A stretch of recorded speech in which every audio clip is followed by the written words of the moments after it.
એકદમ હેલ્ધી સાથે પૌષ્ટિક પાલક દાળ તડકા બનાવીશું। સૌથી પહેલાં તપેલીમાં પાણી ગરમ થવા માટે મૂકી દીધું છે। પાણી બરાબર ગરમ થઈ ગયું છે। હવે સુધારેલી પાલક ઉમેરીએ, બરાબર મિક્સ કરી લઈએ અને ગેસની ફ્લેમ બંધ કરી દઈએ। ઢાંકણ ઢાંકીને 1 મિનિટ માટે રહેવા દઈએ।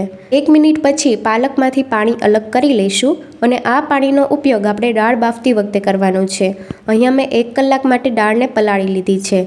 દાળ અહીંયા મેં 3 જાતની લીધી છે: ચણાની દાળ, મગની ફોતરા વગરની દાળ અને તુવેર દાળ। પાણી કાઢી લઈશું। પ્રેશર કુકરમાં દાળ ઉમેરીએ, સાથે પાલકનું પાણી ઉમેરીએ।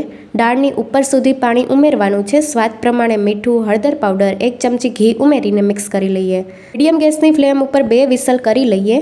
2 વિસલ થઈ ગઈ છે અને પ્રેશર બધી નીકળી જાય એટલે ઢાંકણ ખોલી લઈએ। દાળ બરાબર બફાઈ ગઈ છે। વઘાર માટે પેનમાં 2 ચમચી તેલ, જીરું, હિંગ અને મીઠા લીમડાના પાન ઉમેરીએ।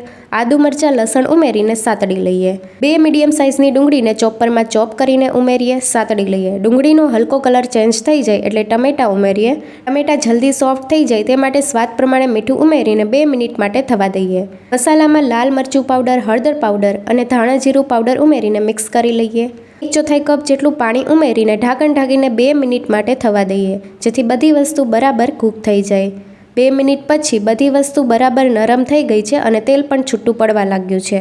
બાફેલી દાળ ઉમેરીને મિક્સ કરી લઈએ। દાળને થોડી પતલી કરવા માટે પાણી ઉમેરશું। દાળ બરાબર ઉકળી જાય એ પછી પાલક ઉમેરીને મિક્સ કરી લઈએ। ગરમ મસાલા પાવડર ઉમેરીને મિક્સ કરી લઈએ।